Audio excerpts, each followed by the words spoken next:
A Step into the Past Volume 17 Chapter 5.05 The beginning of the Five Elements Theory. Passing by the Qin residence, Xiang Xiaolong can feel his entire body itching to see its owner. Finally, he succumbed to his desire. Every family warrior guarding the gate knew about his special relationship with Qin Qing and invited him to enter the residence without announcing his arrival. The housekeeper Uncle Fang escorted him into the main hall and was about to inform Qin Qing when Xiang Xiaolong smiled. "I am just passing by. Let me just say hi to her." After inquiring about her whereabouts, he entered the corridor and walked towards the rear chambers. A few pretty maids were playing with the snow in the garden. Chancing upon Xiang Xiaolong, they whispered and giggled among themselves before pointing him towards Qin Qing.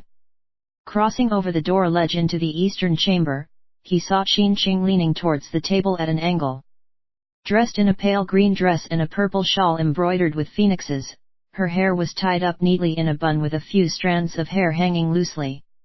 The loose strands of hair made her even more mesmerizing, coupled with her flawless beauty. Even with Xiang Xiaolong's strong willpower, he was stunned at this display before him. With one hand holding a piece of cloth and the other sewing with a needle and thread, Qin Qing was fixated in her work. Never in her wildest dreams did she expect Xiang Xiaolong to appear suddenly before her. Shocked, she frantically tidied her hair and sat upright, chirping, "Ai, it is you." Witnessing her enchanting movements, Xiang Xiaolong was aroused and stepped forward, sitting down beside her. Almost touching her lap, he leaned forward and greeted, "Hello Grand Tutor Qin. Please forgive me for visiting you after such a long delay." Qin Qing leaned backwards and put more distance between their two faces but did not find fault with him. She almost wanted to whine out but held back, making her even sexier. Xiang Xiaolong noticed the embroidery in her hands and she somehow tried to hide it from his prying eyes. Curious, Xiang Xiaolong asked, "What picture is Grand Tutor embroidering?" Qin Qing's neck became burning hot instantly and she lowered her head, whining, "Will official Xiang please watch your own behavior? How can you sit right beside me at the same table without asking for permission?" Xiang Xiaolong guessed that her embarrassment came about because the embroidery is possibly linked to him. His heart filled with sweetness, he gently coaxed, "I am only here to pay my respects and have to take my leave now. If I have offended you, it is just for a short period anyway. Please forgive me for this temporary rudeness." Qin Qing seriously stated, You had to barge in like this and caught me in a disheveled state." Xiang Xiaolong leaned forward slightly to enjoy her body fragrance and smiled, "I beg to differ. Had I not barged in, I would not be able to see the intoxicating side of you." Qin Qing regained her usual icy composure but her face is still slightly red. Standing up and away from the other side of the table, she placed her embroidery into a painted box near her. She carefully and delicately arranged everything in the box neatly before shutting it. Xiang Xiaolong came up to her side and imitated her posture, softly asking, "I have returned safely. Are you happy?" From his angle, he can enjoy the features of this ancient beauty and was swept off his feet. Naturally, his words carry a hint of teasing. Qin Qing kept quiet for some time before turning around to shoot him a look. She slowly sighed, "I thought official Xiang has something else to do? Don't waste your precious time here." These two sentences are as good as pouring a bucket of ice water over Xiang Xiaolong's head. Xiang Xiaolong immediately snapped out of his stupor and his passion fizzled out. After a short daze, he can no longer stand the awkward silence between the two of them and with some anger, he nodded and paid his respects. He furiously strode towards the door and swore to never step into the Qin residence again. Before he can cross the door ledge, Qin Qing softly whistled, "Xiang Xiaolong." Xiang Xiaolong stood still and coldly snorted, "What else does Grand Tutor Qin want now?" Footsteps sounded softly as Qin Qing came up to his back. Her gentle voice filled his ears, "Are you angry?" Xiang Xiaolong bitterly smiled, "If it was you, would you be happy?"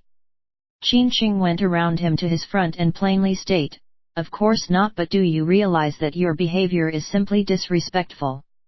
Xiang Xiaolong had a big revelation. All along, Qin Qing had misunderstood him.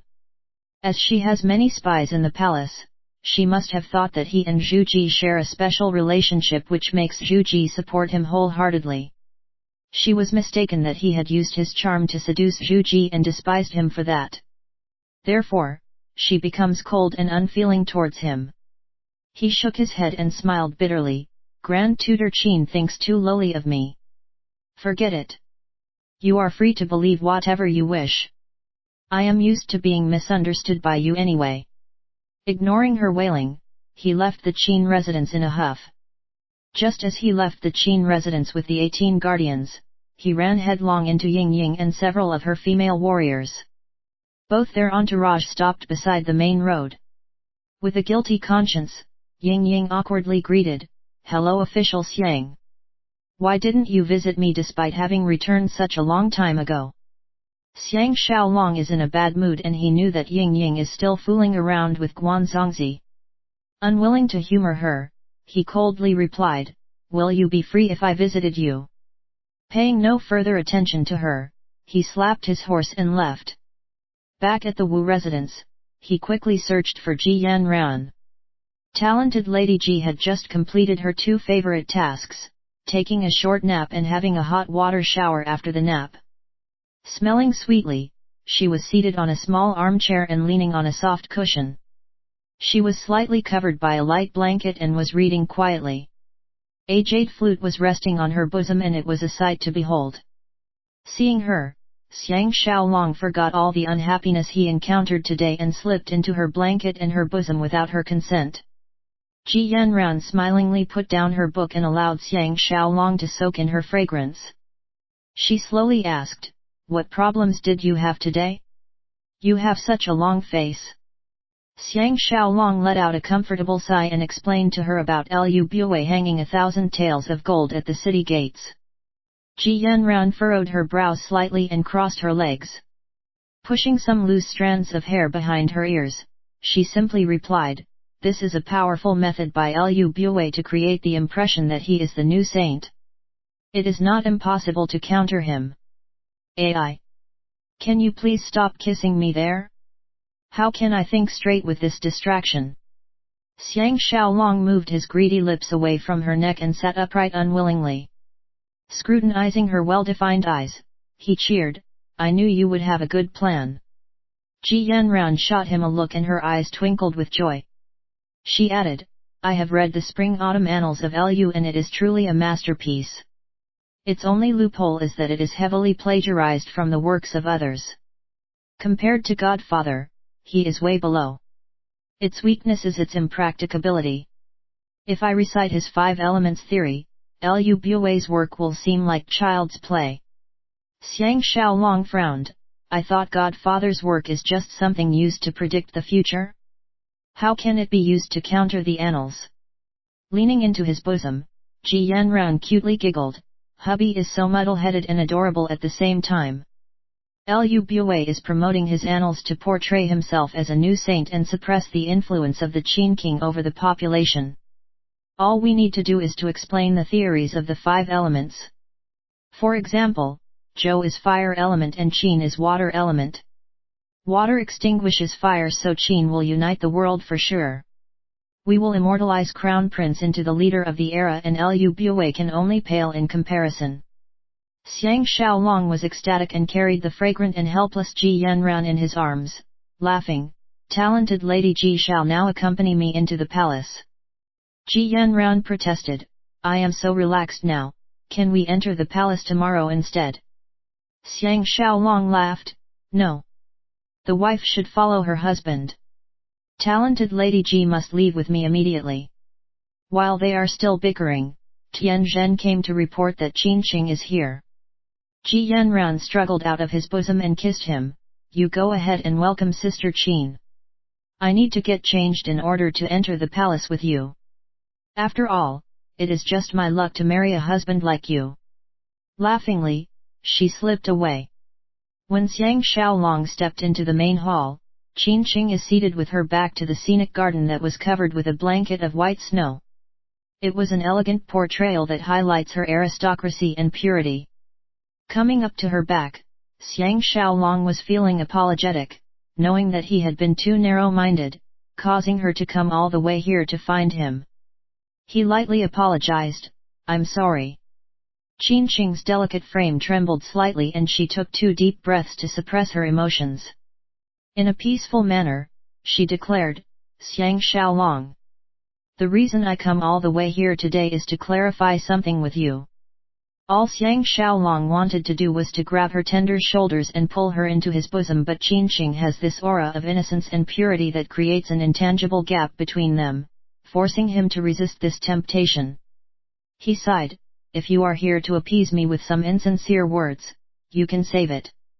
I will not deceive myself any longer. I hope you will do the same." Ha! Qin Qing turned her body around. With her eyes shining, she wailed loudly, "When did I say anything insincere to you?" Xiang Xiaolong knew that they are now even closer to each other after the last misunderstanding. Qin Qing is easily offended by his gestures because she has been chaste for a very long time. He suitably offered, "That's good. Yanran and I are entering the palace to visit the crown prince. Does Grand Tutor Qin want to come along?" Forgetting about her own affair, Qin Qing was taken by surprise. "What is it that requires you to get Sister Yanran involved?"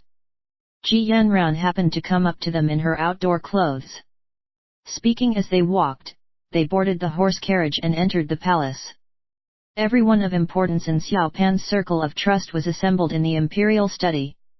They include Xiang Xiaolong, Li Si, Lord Chongping, Wang He, Qin Qing and of course Ji Yanran. Together, they are here to listen to talented Lady Ji's explanation of the 5 elements theory. Seated at the head of the seats on Xiao Pan's right, Ji Yanran spoke out in her usual charming manner, "The 5 elements are in continuous motion and each has its own strengths and weaknesses. They submit to the chosen one. The person who unites the world will possess one of the elements. The 5 elements are metal, wood, water, fire, and earth. Each element will shine for some time before it diminishes and be replaced by the rise of another element. The Yellow Emperor is earth element. Wood counters earth. Xiaoyu is the wood element. Metal counters wood. Shangtang is the metal element. Fire counters metal. King Zhou Wen is the fire element.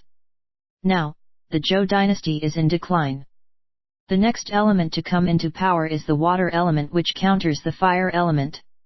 His eyes shining with curiosity, Xiao Pan repeated, "Water counters fire. Water counters fire." Playing on the safe side, Wang He questioned, "I acknowledged the brilliance of Zhou Yan's philosophies, but it is still a theory that is only professed by him alone. Is there any other evidence?" Ji Yanran's eyes rotated with charm. Every man in the room including Xiao Pan and Xiang Xiaolong were intoxicated.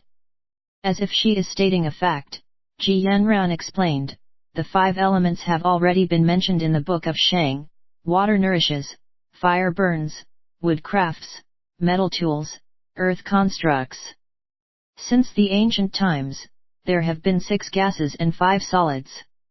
The 5 tastes are spicy, sour, salty, bitter, and sweet. There are 5 musical notes: do, re, mi, fa, so. The 5 main basic colors are white, black, red, yellow and green. The other colors are a mixture of the basic 5 and they affect one another." Seated beside her, Qin Qing mused, "Mencius did mention that a new king will rise every 500-odd years. The period between Xiaoyu and Shangtang is around 500 years. The period between Shangtang and King Zhou Wen is also 500 years. Now, the rise of Confucius is about 500 years after Zhou. This must be the rise and fall of the 5 elements." Li Si guessed, "Confucius is only a scholar and is not worthy of being referred to as an outstanding king. I believe Crown Prince is the new ruler of this era." Xiao Pan was overjoyed but was concerned that he may not be the new saint. He frowned. It is difficult to pinpoint who is the new king every 500 years. How can we turn this into an argument against Liu Bue's propaganda? Xiang Xiaolong smiled. Of course we will employ our own propaganda and stake it on the widespread influence of talented ladies' godfather Zhou Yan. Who is a better person other than him to pinpoint the new saint? I am certain everyone will be convinced by his prediction. Pausing, he seriously added, we must use the 5 elements and official Li's 3 premier 9 ministers' recommendation to overhaul the power of the Qin court. This will stabilize the crown prince's authority and prevent Liu Buwei from abusing his power. Ji Yanran smiled, this is called AA using one's weapons against oneself. The Spring-Autumn Annals of Liu is a compilation of works from different philosophers and also contain certain chapters that support Godfather's 5 elements theory. During the reign of the Yellow Emperor, giant earthworms were sighted and the earth element is strong. Earth is yellow, which became his nickname. The water element will replace the fire element. The matching color of water is black. We can make use of Liu Buwei's propaganda to turn the tables around and put him down. When that happens, he can only wallow in self-pity. Xiao Pan slapped his armrest and praised, this is great news indeed. Still having reservations, Wang He questioned with suspicions. Talented Lady Ji mentioned that during the reign of the Chosen One, there will be some auspicious sightings. During the Yellow Emperor reign, giant earthworms are sighted and the fire phoenix is sighted during King Zhou Wen's reign. If there is no auspicious sighting for Crown Prince, it is hard to convince the Qin people. Xiang Xiaolong is from the 21st century and knew better than anyone else the powerful effects of marketing and brainwashing the population. Everything can be manipulated to create a sensation. Inspired, he suggested, this is easy.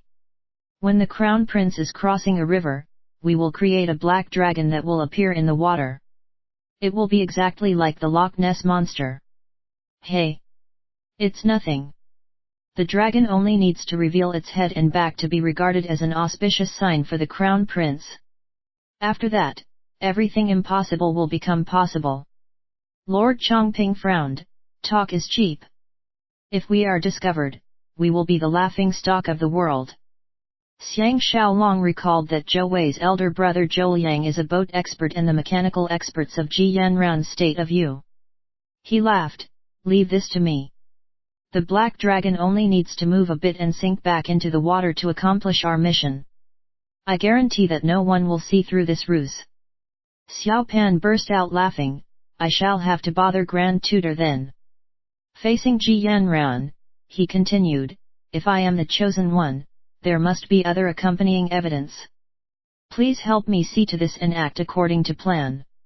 His expression turning serious, he declared, this information is limited to everyone present today. If this is leaked, the offender will be executed with his household. Everyone accepted his order. Xiang Xiaolong is feeling crazy. He did not expect his conflict with Liu Buwei to involve propaganda and marketing. This is going to be a public relations battle.